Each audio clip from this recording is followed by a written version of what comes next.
Howdy, folks. Welcome back to the podcast. It's that time of year again where Katie and I have to revisit. We are forced to revisit our stance on family planning.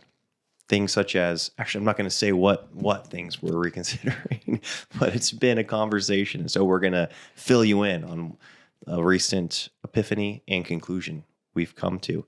For those of you that are new to the podcast, thank you for being here. We would love it that if you do enjoy this podcast, maybe this episode or another episode, if you're able to leave a rating or a review on whatever platform you're listening on. And if you watch our podcast on YouTube, we would also appreciate it if you're able to subscribe to our YouTube channel or hit the like button or leave a comment below. And or something else you can do too. This is just one more thing. I'm going to put this thing out there as well.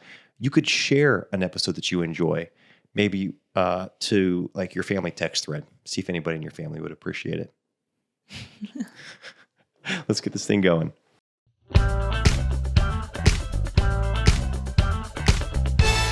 The Now That We're a Family podcast.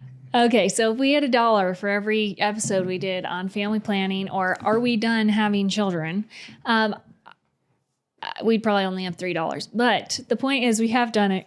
We have done an episode like this quite a few times. And I think it's because in the Protestant church, when you go to look up, get scriptural insight into family planning, it's basically like you do you. And depending on the sect of Protestant or evangelical or Anglican or like all the different terms for who we are or whatever. We're not Anglican. Okay. I don't know, but all these different things, you know what I mean? Like, like as far as like subcamps, outside, like denominations. I'm saying subcamps. I'm not saying we are any of those, Yes. but it's kind of the same thing and different people have different takes, but it's just very all over the map. And I do think that this is a very personal decision between you and your spouse and the Lord.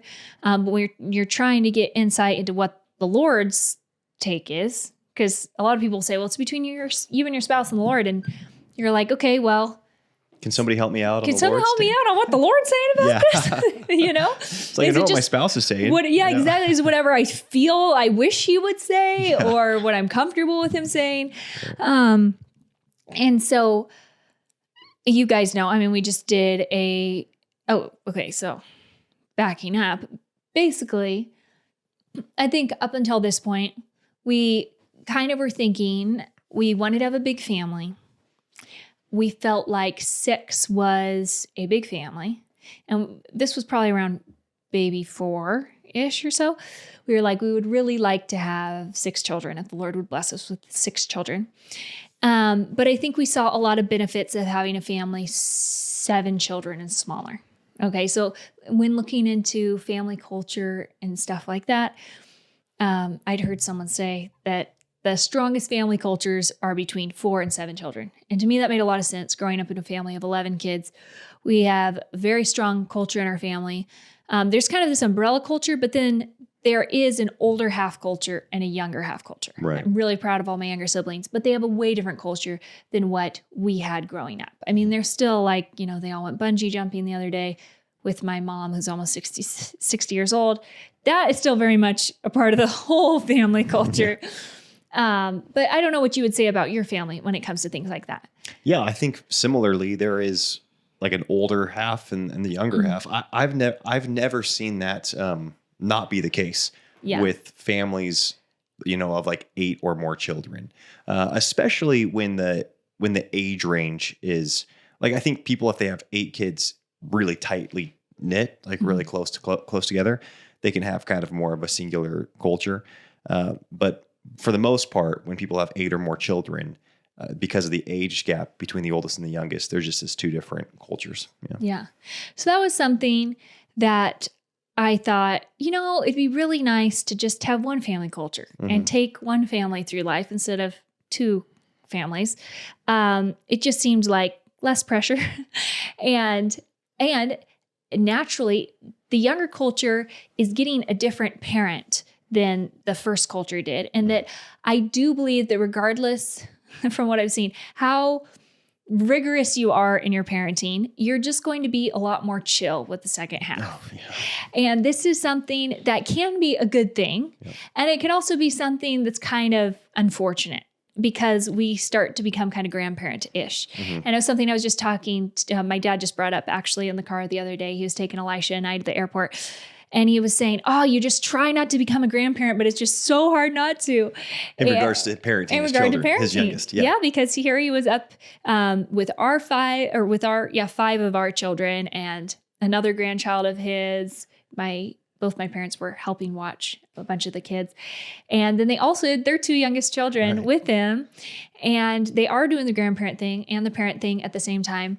And so I think I saw this, and we both saw maybe like a relaxed nature that we were like, no, we want to be like, more the militant. Yeah, vigilant all the way through. Yeah, vigilant all the way through. So if we could limit like our childbearing years to, about 7 kiddos or 10 childbearing years or whatever, that would be ideal in our mind. And then the other thing I think we were considering was going back to that grandparent transition. Both of our mothers are grandmothers and mothers simultaneously. To young children. Right. As in they are homeschooling their children. Right. Or were homeschooling their children in your mother's case. While their eldest children were having children and starting to homeschool their own children. Mm-hmm. And so it's funny in some ways, my mom and I are peers, although she's so far ahead. But in terms of, she's at my house and we're discussing homeschool curriculum and she's writing down read alouds. And, it's like we're relating on that level. Even though my oldest is 8 and her youngest is 13. And she didn't have 11 kids. She had her first, me, when she was 27. And I had my first at 21. Or I guess I just turned 22 a week or so after my birthday. So anyways, there's a chance that I could easily be, like my fertility window will be overlapping our adult children's fertility window. So if they are married, then we could be having babies simultaneously, maybe like 2 or 3 baby overlap in terms of just the window of fertility. So anyways, all that said, that was something that I've seen our mothers juggle and be a difficulty in my mind for something that I would choose. I guess it wouldn't be something I would choose. Yep. My mom only says great things about it. I don't really talk to your mother about it, but it is something that to me, watching or observing, I'm like, oh man, I would way rather have my children, raise the children, and then dive into this grandparent mode. Yeah, that was one of our ideals. And there are a handful of factors that we would consider when it came to family size and family planning and spacing and kind of like a final head count. What's the ideal final head count? And I think like with most married couples, you can quickly start weeding out more of on the surface kind of like lifestyle preference. And you could even call them selfish decisions, where you're like, well, it would be so much easier to fly, all together if the youngest was this old sooner, Two. Yeah, exactly. Or we could all go skiing together, or like sports would be easier, traveling around to sports events for the kiddos, or even music lessons. Like you can just go through a whole set of things that are like practical realities of more densely, or like the closer, gaps with children, and less children, right? Kind of like cutting it off. And then over time, you're kind of like, okay, well, those are like preferences, right? Like that was easy to realize that, okay, while maybe you wouldn't be sinning necessarily by having that be your motivation for ending having children, we didn't feel like it was the type of thing we could feel good moving forward with those being the motivation. Like we couldn't have a clear conscience, basically, or at least I couldn't. And then we went to kind of, I feel like this next level of, is this best for our children? Which I think is a worthy question to ask when you've got children that require and need your care and attention, and another child will spread you more thin, right? Just factually, as far as like there's less time to go around. And that was something that I think we were really convincing ourselves of. We were convincing ourselves that our current 6 would not be well loved and well nurtured if we continued having children. I was really convinced of it. I was like, man, I look at these kids and I love them so much. And the thought of the middle children becoming the becoming the middle children and getting overlooked in some manner made me so sad. Or really any of the children, the oldest, the youngest, any of them can get overlooked. And I was just looking at my bandwidth and my time and my ability to get one-on-one time with each child, because I want to feel like, yeah, of course it's up to the Lord to bring them into salvation, right? To save them and to capture their heart in that way. But boy, I know when I'm doing something that I feel like is a good job or something that I feel like it's not a good job. And I want to be able to, when I am, a or when I'm older and they're raised, to look back and say like, man, I really was able to disciple them, spend time with them, bring them up in the nurture and admonition of the Lord. Obviously, I'm going to have shortcomings and I'm going to have regrets, and I hope that they'll forgive me for my shortcomings. But I want to feel like I was present in each one of my children's lives. And the math wasn't adding up in my head when I was looking at our current life and our current number of children and their ages and their needs, and assuming that the needs are only going to become greater and they're only going to require more for me, both time-wise and emotionally and mentally. And so that was kind of, I feel like, the last thing that we really needed to reconcile, in addition to this, like, man, do we want to be grandparents, or do we want to be grandparents and also be raising up young children? Yeah. And was there something else too? Am I forgetting like another domino that? No, I think that those are the biggest things. I think that I'm a quality time person. I feel like you are good with quality time. I don't know what you're like, maybe it's not your primary, but it is something that you value. And so I think I was struggling with, there are certain kids currently that I don't feel as close with as other children, even with our 6. And so I think I was kind of having an emotional breakdown thinking of adding more to that overall number of children that we're stewarding, and being like, I don't feel like I'm getting to know my children on the level that I would like to get to know them at. And what's funny is it might be something that those children don't even care about. Like, they don't feel neglected per se, but in my heart and mind, I would like to get to know them better than I have time to get to know them. Yeah, like basically you're craving the quality time more than they are. Yes, perhaps. exactly. I think that having a baby, there are just things that, reading a book is harder with the baby when you're trying to homeschool during the hours the baby's sleeping, and then I have to be walking around more while the baby is awake. I think I was really thinking, okay, once we get through this baby season for this last time, then I'm going to be able to sit down with the kids more, do more things where I straight up am running a 3-ring circus for the majority of the day. And so, I have kiddos come and help cook, or we take errands with different children, or we do these different things. My brain is always split with the needs that need to be met. And so I thought, well, when we have more children in kind of the same stage of life, my brain won't be as split. And the thought of having an infant always in our home, if the Lord continues to bless with fertility. And I'm not saying these things lightly. I know there's people that struggle incredibly with fertility out there, but I'm speaking to those who are overwhelmed with their fertility, because yes, it's a blessing from the Lord, but it can be an overwhelming blessing when you're struggling to know how to steward that. And you are given more of a choice with that. And so so I think just picturing having a baby into my 40s and being like, okay, my older children will only know me as a mother with an infant whose needs are needing to be met. I think that was a process that I was grieving, and I'm just like, I think I'm a little just hormonal anyways, just being me. Being a woman. Being a woman, yeah. But it still is something that I think kind of like pulls at my heart. And I feel like the Lord is calling me to be a better mother of an infant. Ultimately, is I think what I decided is I just need to be better. If that is going to be something that he desires for our family. So anyways, the easier way out of that situation was just to not have an infant at a certain point, because I really enjoy my children. And I think, having to be breastfeeding while doing stuff, or, tending to a crying baby, it does just put you more on edge than when those stresses aren't happening. So I think that was a big thing as well. And the Get It All Done Club is for the woman who wants to stop drowning in motherhood and wants to start thriving. If you want to have more free time to do the things that you love to do and become more efficient at the tasks that you have to do each day, join the Get It All Done Club. There's thousands of women who have been through the program and who are currently in our private community that is off of social media. I'm in there monthly, live, answering your questions, talking with you guys, adding new content monthly. If you would like to get a little taste of what I teach in the Get It All Done Club and see a behind the scenes of what the program actually looks like, I do have a free masterclass for you guys. It's linked down below, and it will teach you how to have a more peacefully productive home this week. Yeah, which makes a ton of sense. Just the physical demand that it requires from you. You weren't even looking at it from a selfish standpoint of like, I just want my life to be easier, or I want my life to be more comfortable.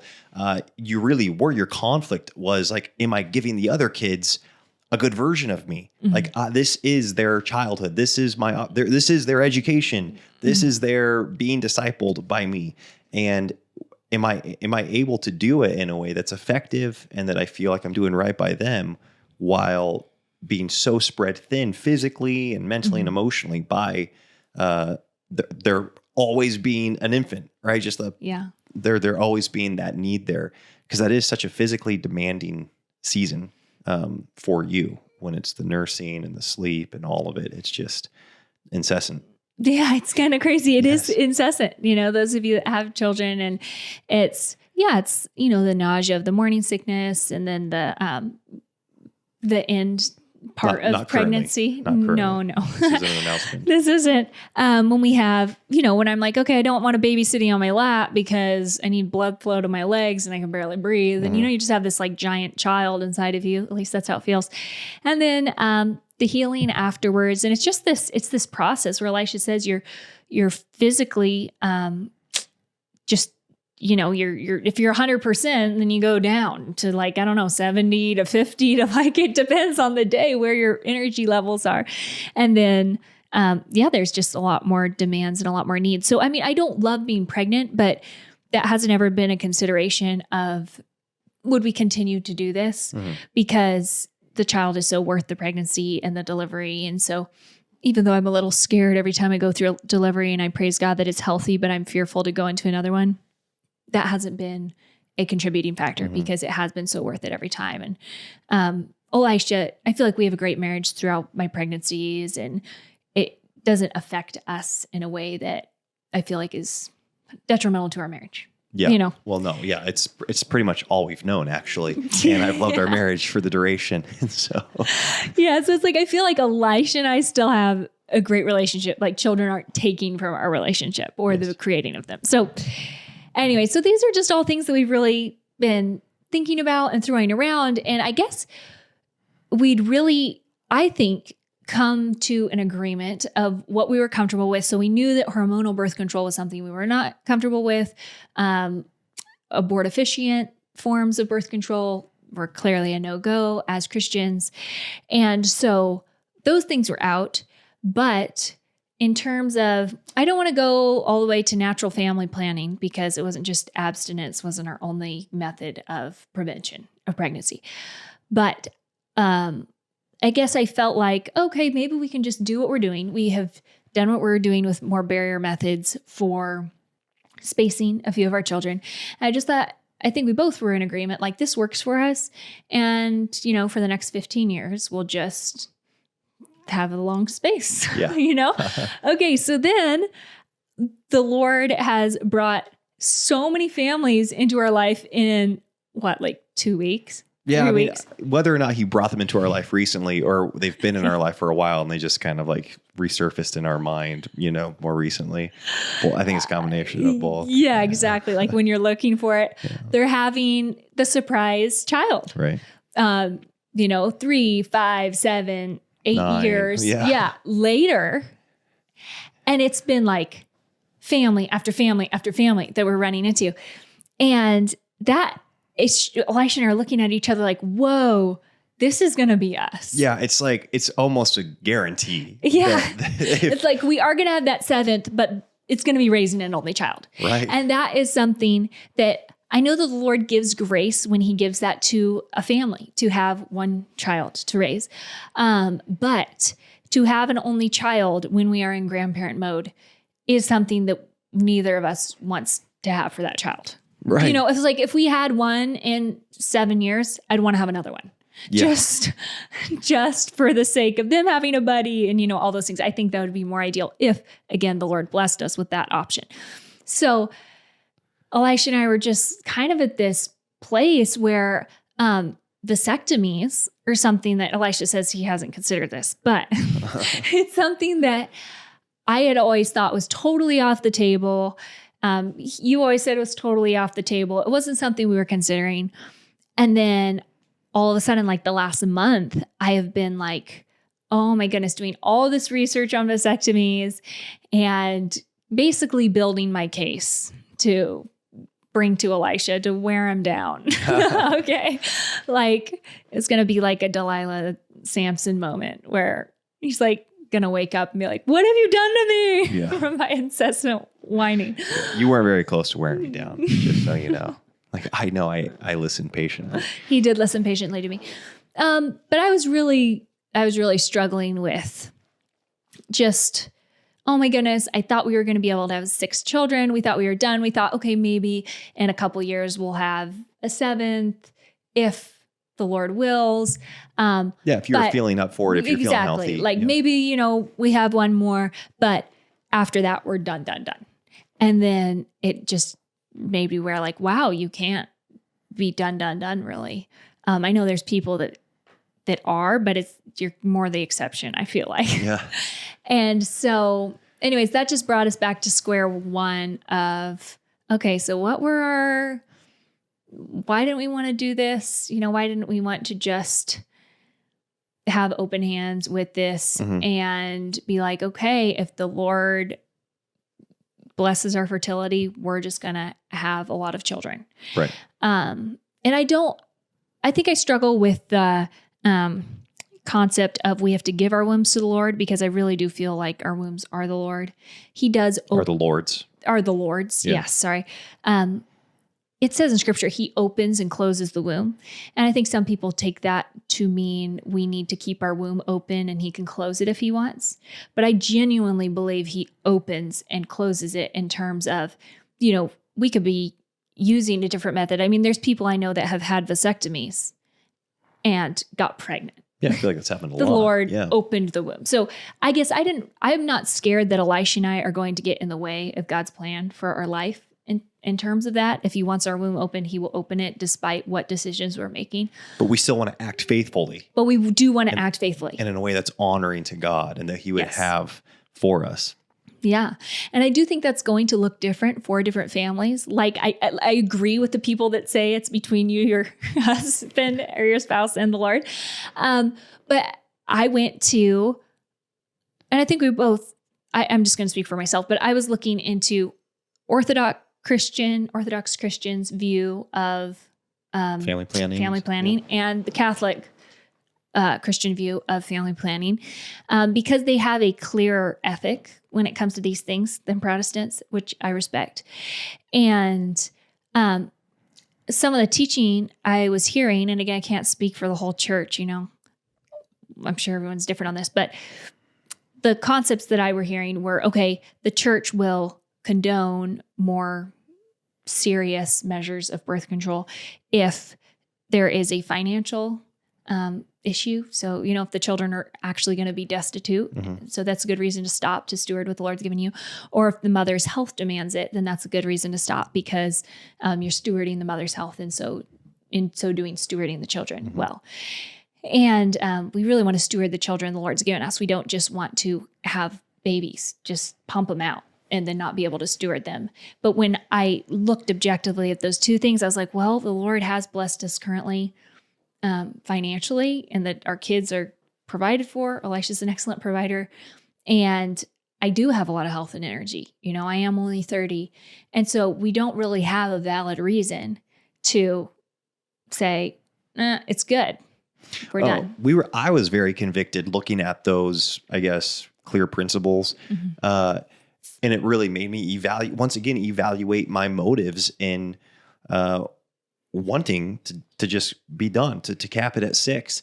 And just the Lord was really chipping away at my heart there. Again, I was never considering doing anything permanently or, any permanent procedures. Well, I guess it's not a permanent procedure, but you know what I mean. I kept telling him, see, that's what I was telling him. It's not permanent. You just get it undone. Yeah.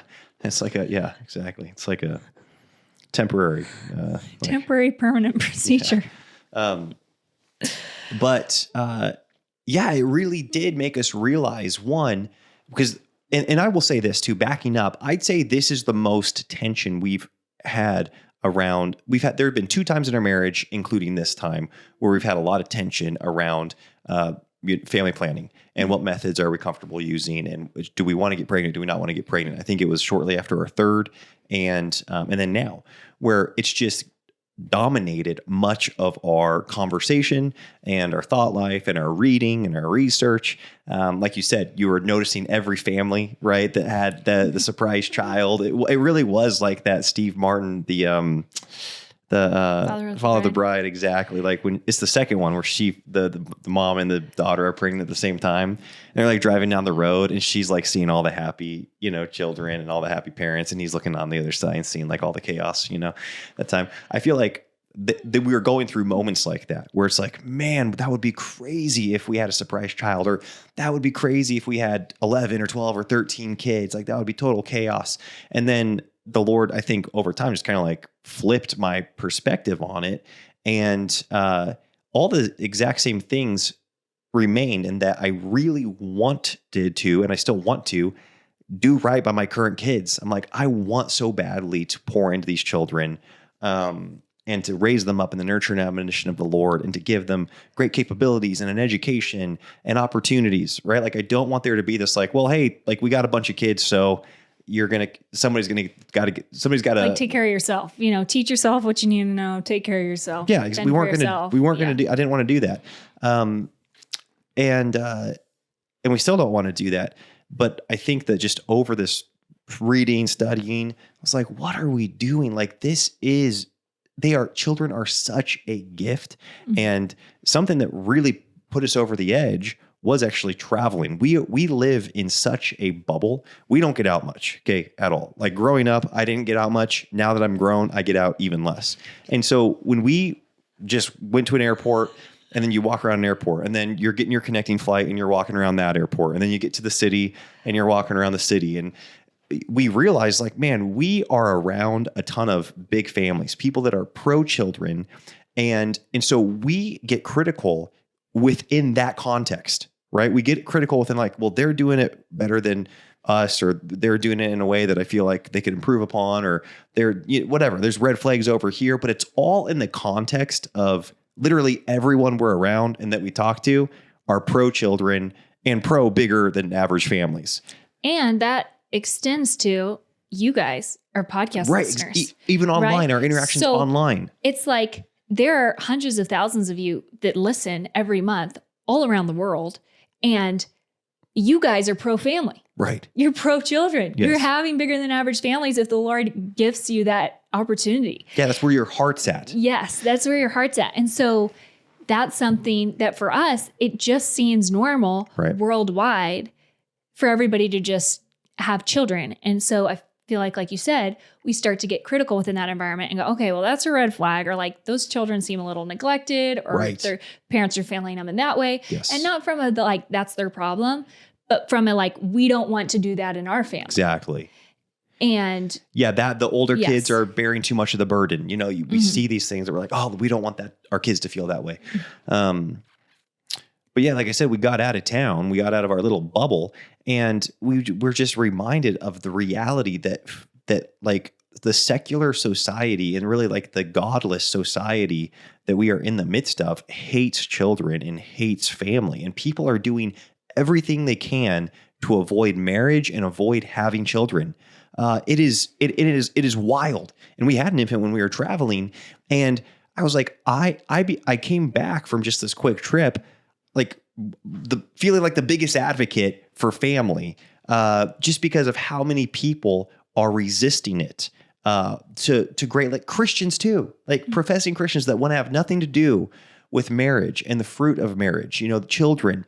And it got me fired up because it really is just spitting in God's face when it comes to his original design. Like, it's like that was the man should leave his father and mother and should be joined to his wife. The two should become one. And then from that, they should be fruitful and multiply. And like Christians are denying that commission right from the get. They're kind of like, well, I'm just going to have my personal relationship with Jesus and walk it out in the way that's convenient for me. And again, we will say this again. We are not speaking to the people that the Lord has not blessed you with the opportunity to have children, right? That you are struggling with infertility, like, because that's your heart is there to have children, to be fruitful, or for the people that have a heart to be married and God's not blessed you with a spouse. That is your heart. I'm talking about people whose heart is literally turned away from those things. Not people whose heart like desires those things and the Lord has not blessed you with it. But getting out made us realize, like, man, if there's one thing we want, well, one of many things, but like a top priority value that we want to pass on to our children is a value of family, marriage, children, of course, of faith. But within that faith, within the context of that, them seeing that God designed for people to get married and to have children and to be fruitful in that way. And I feel like that was like the last domino for, I'll speak for myself. For me, the Lord just totally being like, what are you doing? Like, yeah, of course, it's going to be a lot of work if I give you more children, and I will equip you. Like, and I instantly started like just thinking about how much like fat there is in my life that can be trimmed off, where it's like, okay, I could dial things in here and be a lot more, I guess, efficient in how I manage my life. But yeah. Yeah, it's kind of crazy how the front and back ends of the trip were so different, because the first part, Elisha and I are getting on the plane. We have Lyman with us. He's like crying and fussy and sweaty and, all the stuff. And I'm thinking, and we were talking about family planning. Yeah. During this time, right? And I'm just like, wow, it will be so nice when we are through this season and we can get on a flight without, worrying how the baby's going to do. And then we get back there and it was for work. So Elisha and I were doing things with other professionals during this trip. And all of a sudden it just flipped, like no one had seen a baby. Everyone was just so shocked he was there and thought the baby was so sweet. And it was one of those things too, where it's like, we're taking care of him, but it was just, you don't see a lot of babies out and about. And it was crazy how so many people are just pursuing this homosexual lifestyle. For one, right. And it was like, wow, what an unfruitful lifestyle that is. Yeah. You're going to die out real quick that way. And then seeing other people, Christians who are proud of their children. And I ask, oh, do you have grandchildren? Because they're in their 60s. And they're like, oh, no, well, our kids really, one's a PhD and the other one was pursuing her master's. And Elisha and I are looking at each other going, this is so sad. If our children grow up and we give them the best that we have and they decide that they want to pursue their education over starting a family or postpone starting a family over, some other accolade, like we have messed up. Yes. And are our children going to think that, yeah, okay, we just kind of wanted more kids than the average family for lifestyle reasons. We like being a part of big families. And then we did the same thing, in terms of we just started valuing our trips alone or our pursuits and, Sure. I mean, really. Is that what we're going to pass on to our kids, or pass on that their education is more important, so we stopped having children, or their, sports or their hobbies or just them in general are more important? Yeah. That would be so devastating to me if that's what they took from their childhood. Right. Because of common reasons people are really, I guess, adamant to stop at, say, 2 children is because of like their children's education, their opportunity in sports, being able to pour into their children for like a better future, their careers, giving them travel, giving them like opportunities. And we were doing essentially the same thing just with 6 kids. Or thinking that they aren't going to be able to have enough time or love to pour into more children. Yeah, right. Yeah, and it's funny because our number was bigger than the average person's, because this is half our family size. And so we're like, okay, well, this should be doable, right? But it was the same. It's the same arguments. Yes, it was. And so not only did it convict us of our kind of reasoning and help us to see that, and I think the Lord had to work in us in different ways, like, and that, I mean, like, just, I think the physical strain on you this season is something that is real, very real. And I don't like seeing that. There's a bunch. You're an incredible wife and mother, obviously, in the midst of it, but it's just it's just hard for you. And then also what we were seeing as being opportunities for us to pursue, and like, that would be so much easier to pursue those opportunities if this was our last child, right? If they're not, if we don't have a nursing infant, if all of our kids are potty trained, if all of them can fly, and because we never once considered like, we're not going to bring our kids with us. We're going, that was another part of the reason why we felt like very justified in wanting to stop at 6, is because we're like, we're not trying to get away from our kids. We just want to bring them everywhere we go. We want to include them in everything that we're doing, and we still do. But our limited thinking had it so that we just could not see doing that with more than 6 children. And so it was a really beautiful thing, because the back half of the trip, I started being so grateful that I was like, no, we're walking the walk and we're talking the talk. Like, we value family, and we have our baby here with us in an environment that is not baby friendly. We have a little pack and play set up in a bathroom, and everyone's just seeing us jimmy rig, hand pass the baby back and forth to make this all work. And it's like, this is what we're about. Yes. We are about our children and the value system of God blessing us with them. This child is a blessing. We're so grateful he is here, even though it's making everything more complicated. It is a good complication to have. And so I think we both were just fired up on the way home to be like, the Lord just, I guess, really made it clear. Yes. To us, between us and him. And I'm not saying that this is something, and I'm not saying like, we were searching scripture or whatever. I want to make this clear. I think that is the first place you should go. But I think growing up in these environments, we've heard all the fertility verses. Like, we've heard all the open womb, closed room, closed room, procreation, blessing. Like, we've fruitful and multiply, like all the verses we know forwards and backwards. And it's more different people choose to interpret them different ways. Yeah. And I think since becoming more reformed, we have this mindset of stewardship, of we want to steward what the Lord gives us. And we don't want to be willy-nilly about this. Yes.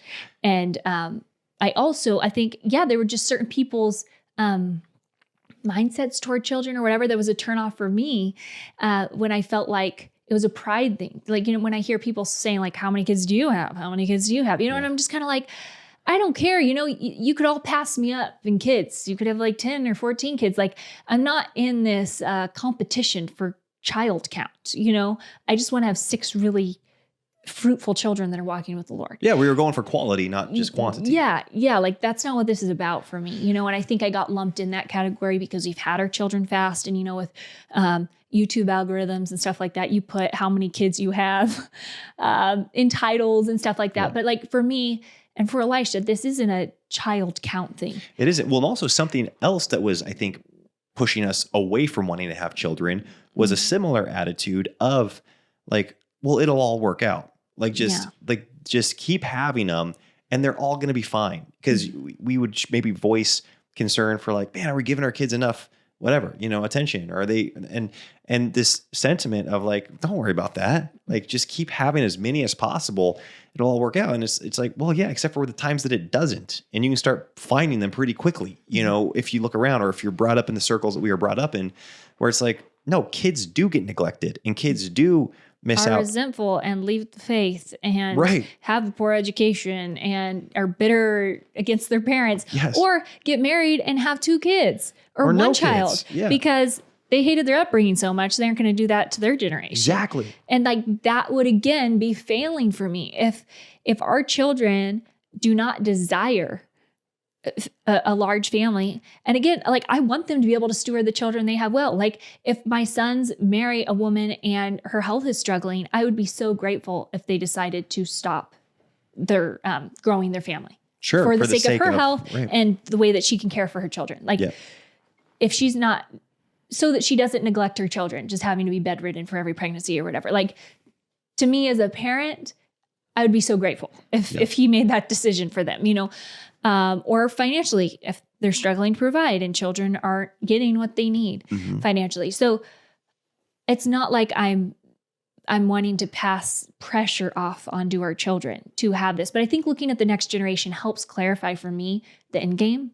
And that is, we want our children to desire children, to see them as a good thing and to want them. Yeah. And you say you don't want to pass off pressure, but I do want to pass off this principle that I think is entirely biblical that Protestants shy away from. And that is, no, God created man and woman to be married together and to be fruitful and to multiply. Like it is the rare exception if you are called to celibacy, right? Like that is the tiny percentage right out there. And obviously it's a thing. But if you are called to marriage, like, and you're like, oh, I'm going to get married, with that comes the desire for children. And again, I'm not saying that will result in children, right? The Lord still needs to open the womb and bless you with that.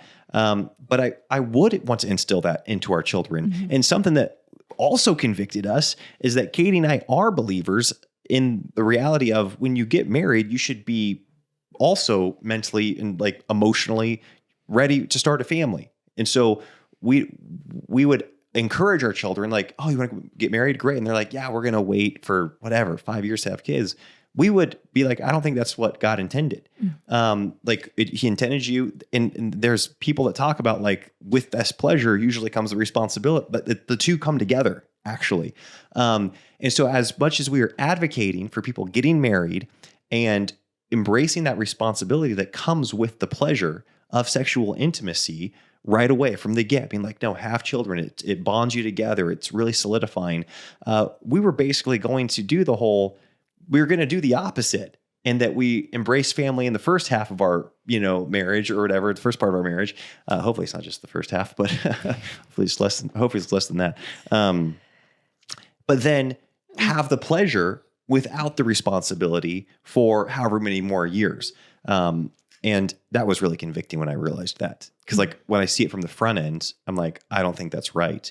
Like we would never encourage someone to have just use marriage as a sanction for sex. Right. It does bring this incredible pleasure, but you also should be ready to bear children. Exactly. If you're going to be getting married is our belief. And again, I feel like we have said so many words in this deeply personal topic right here. So this has just been our conversation, you guys. Like I haven't had time. This is so real time. We haven't had time to sit down and be like, okay, well, how would this be perceived? How would this be perceived, by our listeners? Because this is what we're saying here is probably going to hit on some deeply personal chords one way or another when you're dealing with fertility, either an abundance or a lack. Mm. And this whole conversation, maybe you've already made a permanent decision or, whatever the case may be. And so the point of this episode is not to tell anybody what they should do with their families. Right. But, this has just been our current conversation. We had this freak out moment at 3 kids. They came so fast. They were 2.5 and under.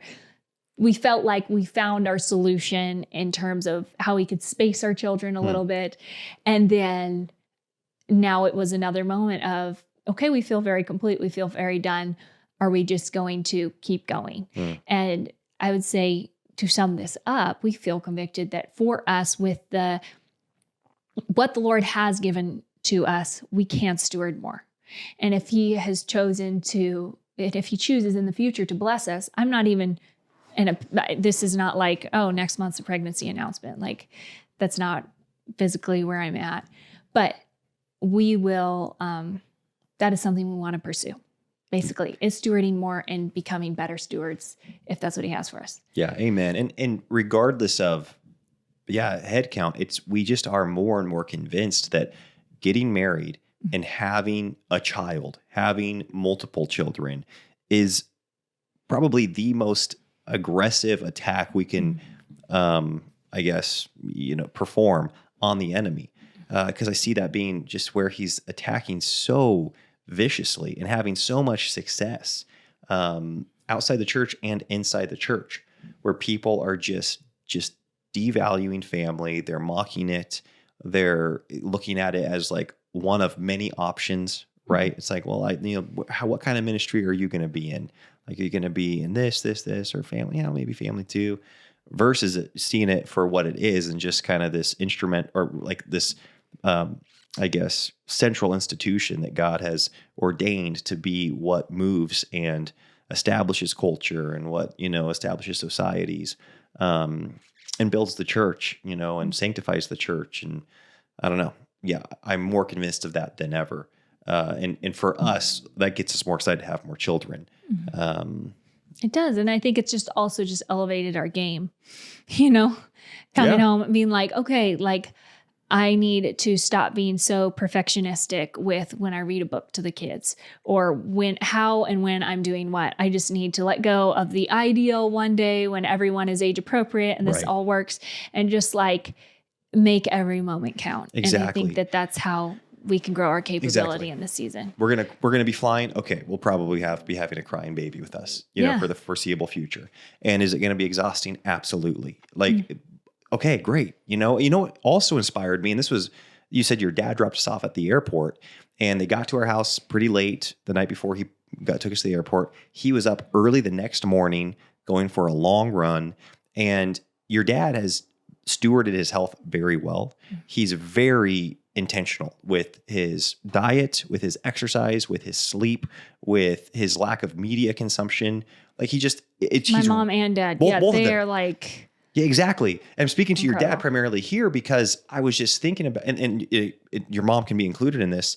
They're not doing this solely so that they can just go enjoy life, like for their own selfish reasons. Like your dad's taking care of his father, your mom's taking care of her mother. Like they've got, they have my dad's father and my mom's mother both living with them currently. yeah, they're caring for they were here serving nieces us. and nephews They've got single living with kids them. living at home that they're discipling late at night, right? Like they're up late talking to them, and then they're just like, okay, well, when it's time to sleep, I got to get quality sleep, and they're gonna do all they can to do that. And they're gonna be up and they're gonna get their exercise in. They've got newlyweds. They've got people dating in their family. They're homeschooling children still, and they're choosing to pour their health and their energy into those things for like, that's the game plan going forward. It's not like, oh, well, once we get to, once the kids get out of the house, then we'll go collect seashells or whatever their version of, retirement is. That's not in the game plan. They're taking care of their health to continue with the plan to serve their aging parents, their children, their grandchildren, each other. And I'm like, they're more aggressively taking care of family right now than they were when they had, 6 of us, 7 or 8 and under, like way more aggressively. yes. The needs and demands on them at 55 and Exactly. 56 and 60. And that got me fired up. I was like, okay, so it's going to be hard for forever. Yeah, but it's also Great. so Like, rich and so it is. fulfilling and so worthwhile and so fruitful. It is. You don't even know all of the fruit. Well, that's the other thing too. Your parents seem happier than ever before. Oh, well, they're saying, this is the best ever. It's awesome. When we tell them, and I'm melting down about my fears or whatever. And my mom's like, it's great. This is a great life. I love being a grandma and a mom. And I'm just like, are you serious? And again, we don't know that that's what the Lord has in store for us. He might have closed our womb and we are done. And if so, then, praise the Lord. So it's not like we've decided this is now our route and we are having 14 kids and blah, blah, blah. But I think just that realizing, okay, there isn't a finish line to this. Yes. We just have open arms for what the Lord has. And it's just a journey. I feel like we're kind of walking the plank into a faith walk now. And I think for some people, maybe going to 6 children or whatever would be a faith walk. But this all felt very, up till this point in our family, like Manageable. very manageable. And like, we've got this. This is planned out. Like how some people might say they controlled their family to be like 2 children or 1 child or whatever they wanted. I feel like that's how we've got here. Right. It was both of our ideals to have this size family. Just leaning on our own understanding. Yeah. And it's not that we haven't been seeking the Lord and felt like definitely believed this is what the Lord had for us and all those things. But I feel like the faith walk has just started for us. Right. In the element of childbearing and child rearing. Yes. In a very real way. I agree. Yeah, I totally agree. And so I'm excited to see how the Lord works in us. And just gives us new insight. And I mean, you said towards the beginning, Katie, like you feel like you just need to get better. And that's like one of the most incredible things to hear you say, because you are the most disciplined and hardworking people. Actually, you probably are the most hardworking person that I know in the world. And to hear that type of humility is so inspirational, because that's the attitude I want to have. It's like, oh, okay, You're got it. amazing. Like, time to just level up. And my dad's always told me, my dad, being the father of 10 children, is just kind of like, well, yeah, you just get better with each one. And it's like, oh, copy, like we'll do, like, and now we're to that point where if the Lord, I just feel like we need to get better with our current 6 already. Yeah, we're just trying. That's what we're trying to optimize Yes. right now. We aren't trying to add any children. We're just trying to get better at loving the ones we have. And I'm so grateful for you and just the way you're leading our family, the way you're not scared of the provision aspect of it or the weight that places on you, speaking of, our kids' education or marriages or, all these things coming down the pipe, braces or whatever.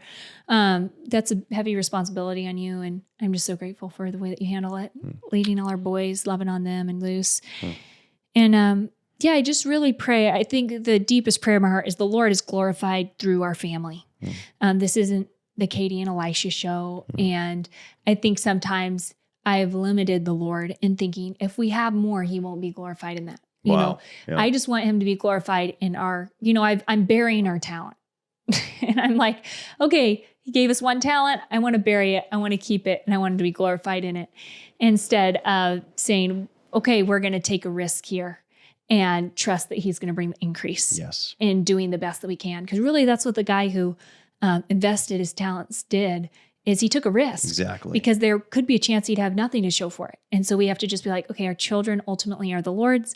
They are his. If he gives them to us to steward and we are seeking him earnestly, then he will bring an increase. And so, I'm just really looking forward to the faith walk. And again, there is fear every time you get pregnant and have to go through delivery and you're hoping for a healthy baby and you're hoping for a healthy delivery. And we really just don't know what the Lord has. But that's where we're at. We're just excited. I'd say. Yeah, we're excited. And I think just wanting to make every moment count here on earth, not doing it in our own strength, but knowing that the Lord, we live a practical faith, but the Lord does bring the increase. He brings the fruit, the fruitfulness. Anyways, we'll call it there. Yeah. Okay. Thanks for listening, everyone. We'll talk to you next time. Bye-bye. Bye.